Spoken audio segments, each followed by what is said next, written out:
Welcome to the latest episode of 5 on the Floor on the 5 Reasons Sports Network. Thanks for joining us on your favorite podcast app. We're on Podbean, Spotify, Google Podcasts, Apple Podcasts. We're also on Dash Radio on their Nothing But Net channel every single weeknight at 7 p.m. Also, check us out on 5 Reasons YouTube, an hour before every game, including the playoff games, before Floor.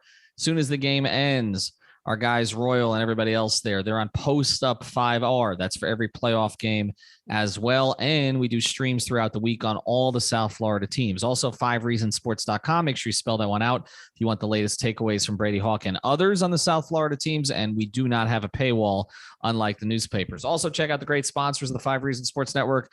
Check out our friends at Therapist Preferred, therapistpreferred.com for premium CBD. That's a tincture, the sports cream, the gummies, both flavors of gummies. You can get them there for 25% off at therapistpreferred.com. Get your order in. Make sure you get it. It's going to be a long playoff series. You're going to need to get your sleep, right? Or long playoff season. Go to therapistpreferred.com. Use the code 5RSN. That's the number 5RSN for 25% off the best CBD. And now, tonight's episode. Down the bitch gang. Yeah. 5 on the floor, ride for my dogs. Where here's the thing, you can check the score. Hustle hard, couple scars, wearing bubble frauds. Just like Butler said, you in trouble, y'all. Kept the floor playing, got it all banned.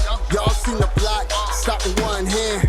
And Pat we trust, Inspire have the guts. We're here to bring the heat, y'all can hang it up.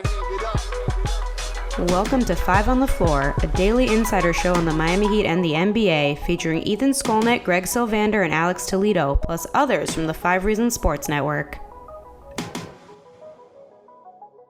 All right, Ethan Skolnick back on 5 on the Floor. Here's tonight's floor plan. I've got Greg Sylvander. You can follow him at Greg Sylvander. I've got Alex Toledo. You can follow him at Tropical Blanket. Brady Hawk will be with us later in the week. Royal Shepherd actually is going to join us on an episode this week and a couple of other special guests. We're also going to have a special stream on Thursday for charity. We're still deciding on the charities. If you want to make suggestions, then certainly make them to us. We're going to be doing that Thursday at 7 o'clock on 5 Reasons YouTube with a few members from Miami Heat Beat. So a little bit of a competition. It'll be fun. And we're, again, going to be on 5 Reasons YouTube on Thursday night. All right, guys, let's get to it. The significance of tonight is the Heat fans' worst fear, and again, whether or not this was a legitimate fear or not, has been avoided. The Miami Heat will not face the Brooklyn Nets in the first round. The Nets pretty much won wire to wire tonight against Cleveland. They got a tremendous performance from Kyrie Irving. Bruce Brown played well. Kevin Durant, a lot of minutes for their starters as we expected. Cleveland was pretty much Garland and nobody else. They still don't have Jared Allen back at this stage. Karis LeVert really struggled. And so now Cleveland drops, I guess, temporarily into the 8th spot where they were there, but now they're going to have to face the winner of the Atlanta-Charlotte game, which is coming up on Wednesday, to see who will play in the game on Friday, to see who gets to play the Heat. So the Heat can play one of 3 teams now, Atlanta, Charlotte, or Cleveland. I'm on record saying that I'm expecting it to be Atlanta. I think Atlanta beats Charlotte. I think Atlanta beats Cleveland. I just think they're better than those 2 teams at this stage, even without John Collins. But we'll see how this thing plays out. But the significance, again, of tonight is that the Miami Heat did the right thing. They went for the number 1 seed in the conference. They showed they weren't afraid of anybody. They just wanted to get home court.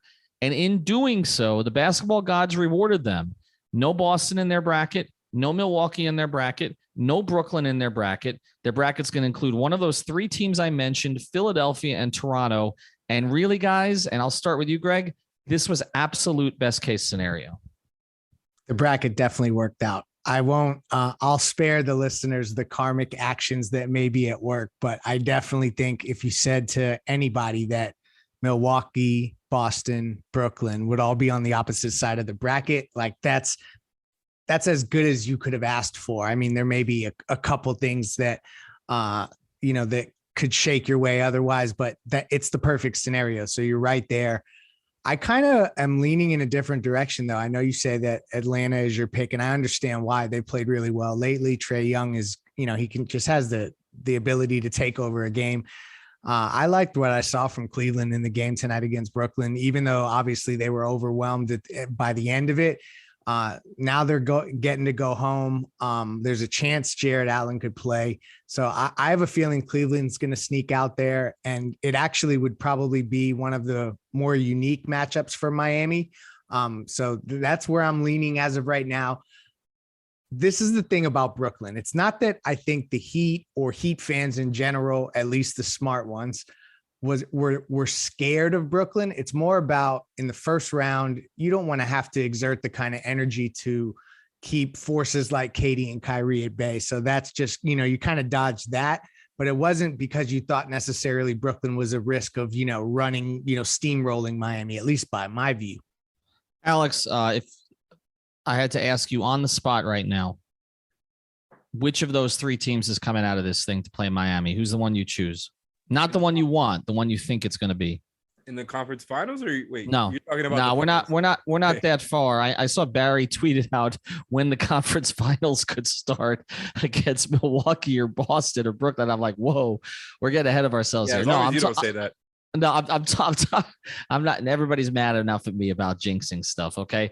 No, I think you wanted that Nets matchup to happen. By the way that you were getting ahead of yourself, calling it way before it was done, and the Cavs almost brought it back, man. Yes, they made me believers. I did cause that, but I got off the hook. But okay, just you choose. You can not the one you want, Alex. For round one, the one you think it's going to be. I've said Atlanta. Greg is saying Cleveland. So I think it really depends on Jared Allen's availability. So I don't know if that's a cop-out, but if he's playing, I got Cleveland. If he's not playing, I got Atlanta. Nobody's taking Charlotte. No. I mean, it would be dope for me because I maybe could cover a game or two, but I just don't see it happening. The one thing with Charlotte and Atlanta, though, like both of those teams, Charlotte and Atlanta, have good offenses and they shoot a lot of threes, and those are those types of teams that, all they got to do is have a good stretch where, sometimes those young teams also are like too dumb to be nervous, and that kind of stuff can hit them initially. Eventually they trip up. Like that's just how history has played out. But, I don't see it happening for the Hornets.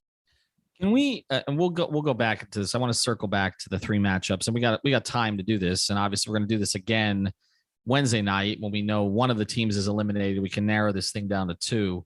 But can we just again speak to the bracket here? I just if you had said again, like when Boston started to come on, okay, which happened about 2.5 months ago, and we knew kind of Milwaukee. I think we've all sort of declared them either favorites or co-favorites, along with the Heat in the Eastern Conference, and then the Durant Kyrie thing. Chicago, I don't think anybody takes the Bulls seriously, including the Bulls at this stage. Okay. But they were a number one seed for a period of time this year. I mean, this feels to me like an NCAA tournament bracket where like all the big name teams got put on one side. And then you have like a team like the Heat that really, and we talked about this last night, has no excuses now. Okay. Like, and they haven't made excuses this season. So I'm not being critical of them. They've made no excuses for their situation. Unlike Anthony Davis, talking about not having the three best players together, or LeBron and all the rest of that, and all the whining that the Lakers did. I mean, the Heat have not had their three or four best players together consistently this season. They didn't have anybody play more than 65, I think, in terms of their top four guys. And they've managed to get through it. So they haven't made excuses. So I'm not saying that they would here. But really, like at this stage, I seriously feel this way. It is Eastern Conference Finals or bust. And I know we touched on this again yesterday, but now even more so. You don't have that first round kind of, variable that you were having before in terms of what you're talking about, Greg, in terms of exerting that kind of energy. The fact that KD could go nuclear on you. Kyrie went nuclear tonight. There's nobody, okay, Trae Young, Darius Garland, or I don't know, LaMelo, who has typically struggled against Miami. I mean, there's nobody there that you're saying is going to beat the Heat in a series by himself, like perhaps Durant could, or even pull 2 or 3 games off. They really are perfectly positioned for this thing. And I do think that the expectation game changes now from what we talked about before the season to now, where I do think it would be a significant disappointment if they don't make the Eastern Conference Finals. And I don't care that Embiid, the potential MVP, or James Harden are on the other side. Miami is better than that team. I can't say it better than myself. Like I think that there's no way that you can now pick from this pool of teams. Particularly, I know Toronto is well coached and they present their own set of challenges. So they're no slouch, but you're right. Like this is the path to the Eastern Conference Finals. And it's also a path that when you look at the way you could potentially, like, let's say it's Atlanta and then Philly. I just feel like there's also the potential for you to capitalize on these matchups and end series in 6 games, end series in 5 games, maybe in the first round. And you kind of get in a groove, but you're not really pushed until you get to that conference finals matchup where then you obviously are in the haymaker scenario, whoever gets there, likely Milwaukee. So to me, like, you're right. Like this now, I said NBA finals the other night, and I understand I was being bullish in that way, but now, like, you're starting to, the goalposts are moving, Ethan. We're getting closer to there because now the conference finals path is so much more apparently clear. Yeah. And the other thing is the thing that Heat fans are upset about, and I understand it. I've said this, that the play-in should end on Thursday, not Friday. The NBA could do that. Sean Rochester of our network proposed a perfectly good plan there where you basically have a pod where the 14, you play 4 games the first day, then a rest day or a travel day. You finish it up on Thursday. They could have finished this thing Thursday instead of Friday. That would have been more fair. I mean, the Heat essentially have not even 36 hours to know their opponent before game 1, now that they're playing at 1:00 Sunday. But the fact that they're going to get a soft opponent in the first round, and they are, I think softens the blow there. But here's the other point, Alex, that Greg's sort of touching on here. We talk about, the haymaker in the conference finals, right, where you're going to see a Boston team that's going to be toughened by getting through all of that, or a Milwaukee team that is going to be like on the verge of getting back to the finals to defend their championship, or a Nets team that if they win, I'm not counting Chicago, but a Nets team that if they win those 2 series, people are going to be like, okay, we got to start taking them really seriously now. KD can win a championship here. But whatever team gets to the conference finals out of that side of the bracket is probably going to be beaten up, aren't they? Like, good point. Exhausted. That is literally what I was going to say, is that this is another huge layer as to why everything went so well. And I couldn't agree more with everything you guys were alluding to karmically. Like I'm all about the basketball karma stuff. And I think, first of all, just to go to that point, the Bucks are getting what's coming to them for doing what they did and pulling off that dirty move, manipulating their schedule to avoid the Nets in the first round. If you're the defending champs, the best player in the world on your team, and you have 2 other all-stars, like you it's not like, they're playing handicap. Everything they did is just goes against basketball karma, and the basketball gods are going to have them. Like, I wouldn't be surprised if they're out before the conference finals now. I just, even though they're my pick, but no, in a serious way, like, I do think whichever team does make it out of that bracket is going to be seriously beat up, having to have, gone through a tough road to get there. And the Heat got everything the way that they wanted. Like, the Sixers and Raptors are good teams. It won't be easy, like Leif said. But getting one of these other teams in the first round and getting them is just the easiest path you could ask for in this Eastern Conference.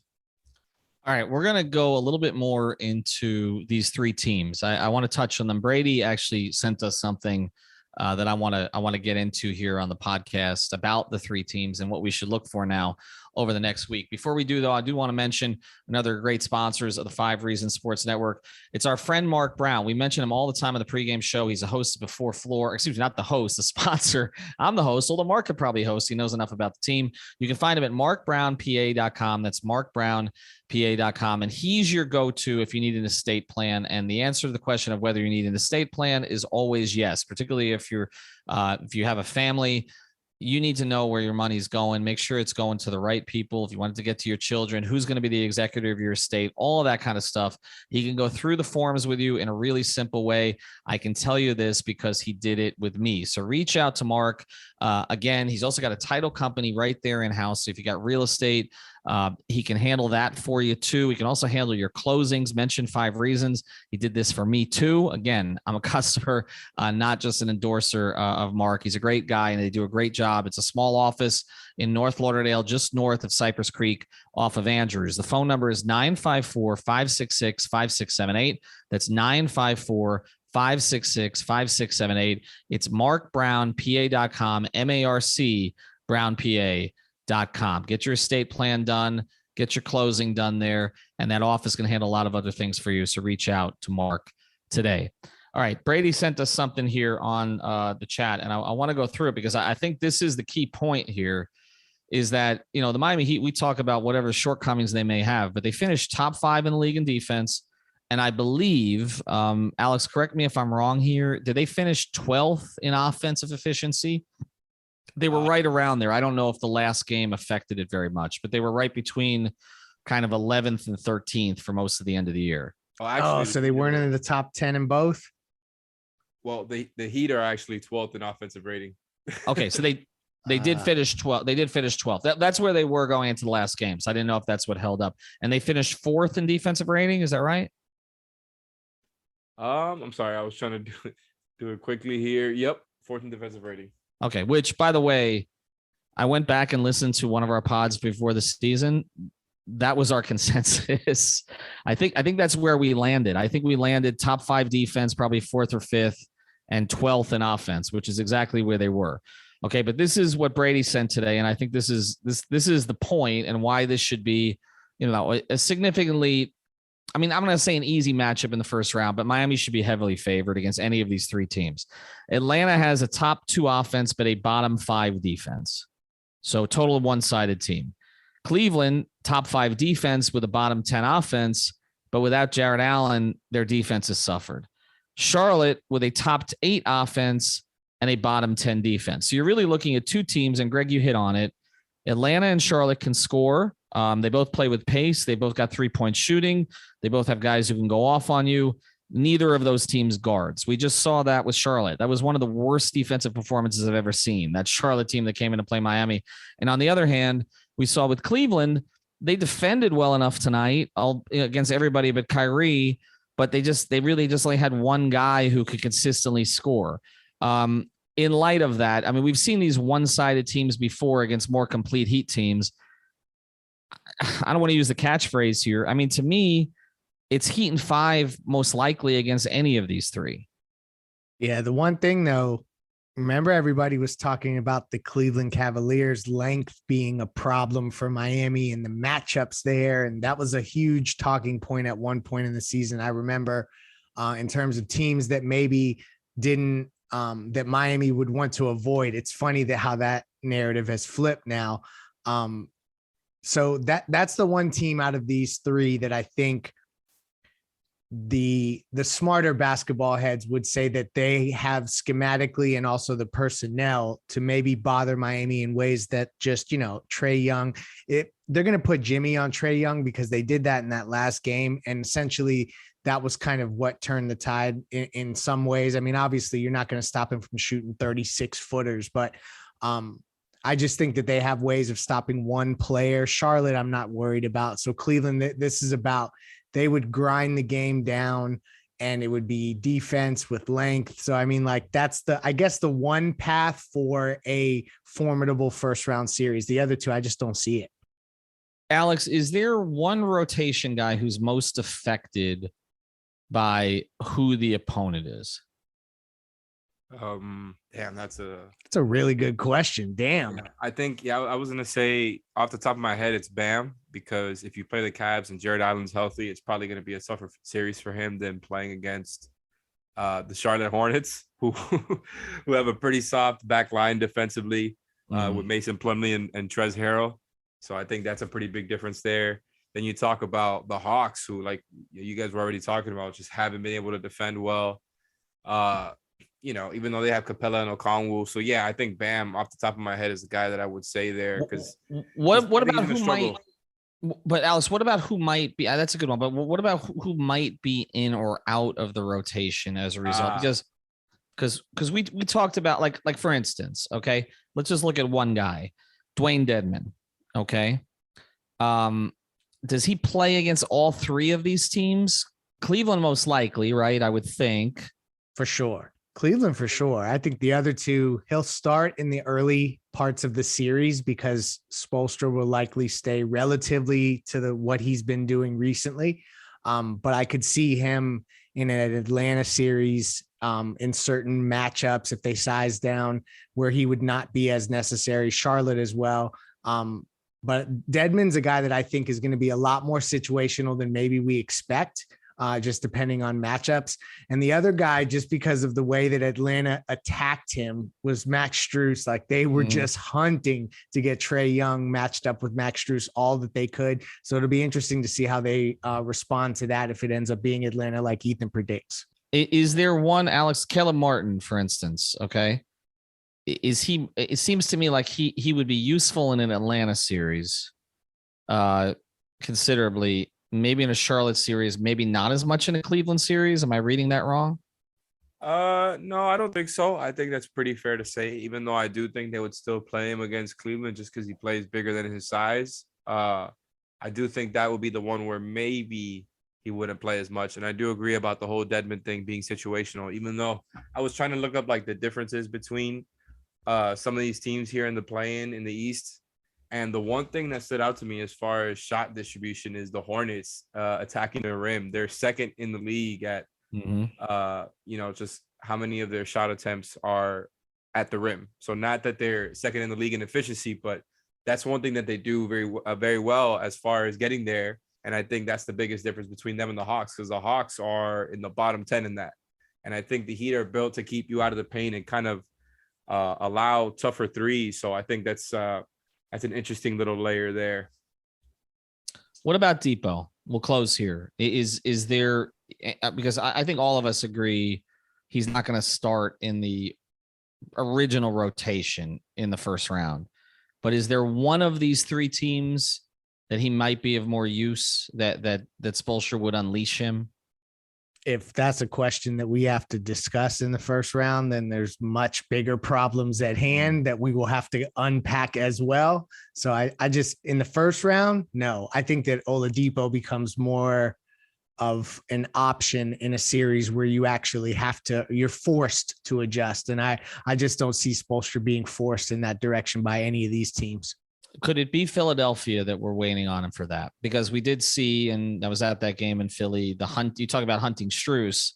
They hunted Tyler the entire fourth quarter in that game. I could have seen that as being a situation where maybe Victor Oladipo would have played.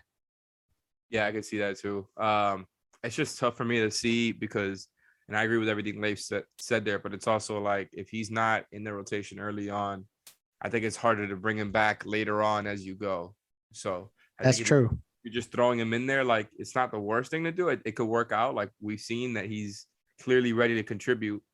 I think Spo just trusts Gabe more at this point, even though I'm not 100% there. And that's not saying anything about Gabe. I'm just so like enticed by the possibilities of Oladipo. Like I'm back on the train again because he just gives you something as far as the rim pressure that Gabe doesn't, even though Gabe gives you a steadier kind of backup point guard who is a more reliable shooter, obviously gives you a ton on defense for his size.